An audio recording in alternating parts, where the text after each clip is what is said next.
Good morning students. आज हम हमारी हिस्ट्री का पहला चैप्टर ईंटें, मनके और अस्थियां, हड़प्पा सभ्यता, इसमें मनके के निर्माण कार्य, शासक वर्ग के द्वारा किए जाने वाले संभावित कार्य और किस तरह इस सभ्यता का अंत हुआ, इन विभिन्न पहलुओं पर चर्चा करेंगे।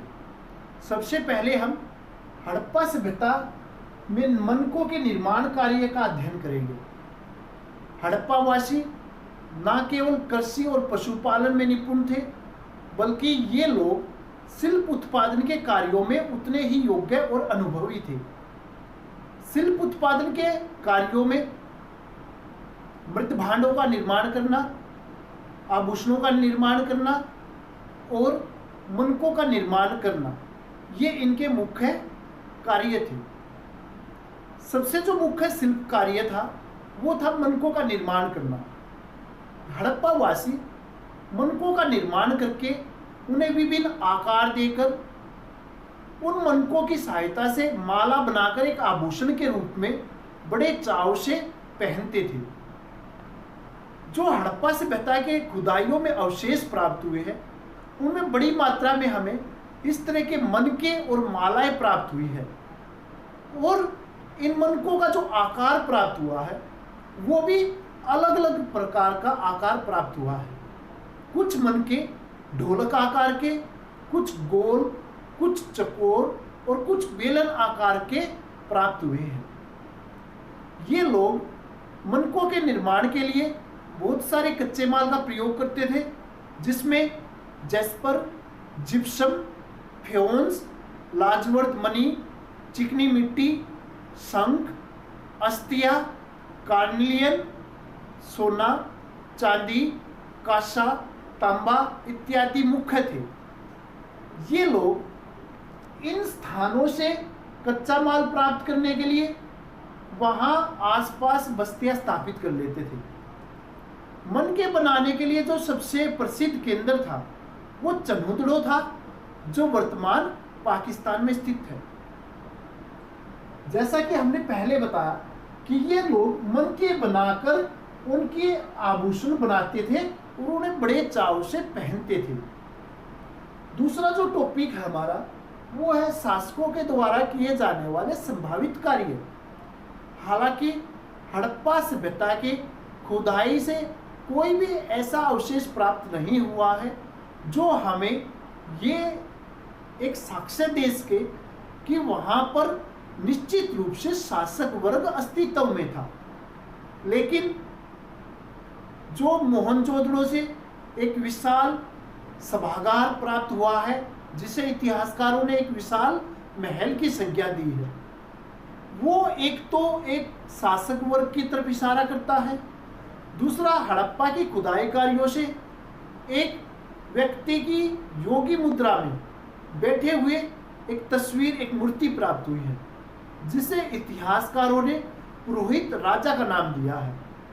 तीसरा, जो ये सभ्यता इतनी सुनियोजित थी, सुव्यवस्थित तरीके से बसाई गई थी, वो भी ये कहने पर मजबूर करती है कि निश्चित ही हड़प्पा सभ्यता में एक शासक वर्ग अस्तित्व में था। तो ये जो शासक वर्ग था, इसके क्या कार्य रहे होंगे? उन्हीं कार्यों में से पहला जो कार्य था नगर नियोजन करना। जो हमें हड़प्पा सभ्यता में भवनों के अवशेष प्राप्त हुए हैं, शहरीकरण का जो एक अद्भुत नज़ारा हमारे सामने आया है, वो हमें ये कहने पर मजबूर करता है कि हड़प्पा सभ्यता में एक शासक वर्ग था, जिसके अभाव में नगर नियोजन का इतना सुंदर सुव्यवस्थित रूप नहीं अस्तित्व में हो सकता था। दूसरा, कि जो हमें विशाल स्नानागार, विशाल भवन और विशाल अन्नगार प्राप्त हुए हैं, या जो तो शहरों का दो भागों में विभाजन प्राप्त हुआ है, तो इतने सुव्यवस्थित तरीके से ये शहरीकरण केवल शासक वर्ग के द्वारा ही संभव था। तो जो नगर नियोजन का कार्य था वो मुख्य रूप से शासक का मुख्य कार्य रहा होगा। दूसरा, मोहरों का निर्माण करना। हड़प्पा सभ्यता की खुदाई के अवशेषों में हमें बड़ी मात्रा में शिल्पें और मोहरें प्राप्त हुई है। ये मोहरें विशेष तौर पर पत्थर और कांसे की बनाई गई थी। इन मोहरों पर सुंदर चित्रकारी और नक्काशी भी मिली है। जो ये लोग थे, ये मोहरों और शिल्पों के माध्यम से भी व्यापार करते थे। तो जो मोहरों का एक निश्चित अनुपात मिला है, वो हमें ये कहने पर मजबूर करता है कि निश्चित ही हड़प्पा सभ्यता के काल में एक शासक वर्ग मौजूद रहा है जो मोहरे और शिल्पों के निर्माण का कार्य करते होंगे। तीसरा, नापतोल के साधनों का विकास। जैसा कि हमने पहले पढ़ा कि हड़प्पा सभ्यता के खुदाई में बहुत सारे नापतोल के संसाधनों के अवशेष प्राप्त हुए हैं। जो पाट थे, बट्टे थे, वे प्राप्त हुए हैं। और इन सब की एक साधारण जो विशेषता थी, वो थी एक निश्चित अनुपात में होना। 1:2:4:8 16 32 64। तो ये जो निश्चित अनुपात था, ये शासक वर्ग के बिना संभव नहीं हो सकता था। चौथा, राज्य की सुरक्षा का कार्य संभवतः शासक वर्ग के कंधों पर था, जिन्होंने अपने राज्य को शक्तिशाली बनाने के लिए, अपने राज्य के नागरिकों की सुरक्षा के लिए एक शक्तिशाली और सुसंगठित सेना का निर्माण किया होगा। हालांकि सेना के निर्माण का कोई अवशेष हमें प्राप्त नहीं हुआ है, लेकिन हम ये जरूर कह सकते हैं कि जो उस समय राज्य और नागरिकों की सुरक्षा का दायित्व था, वो हड़प्पा के शासकों के कंधों पर था। अगला जो कार्य है हड़प्पा सभ्यता के शासकों का, वो व्यापार को संचालित करना रहा होगा।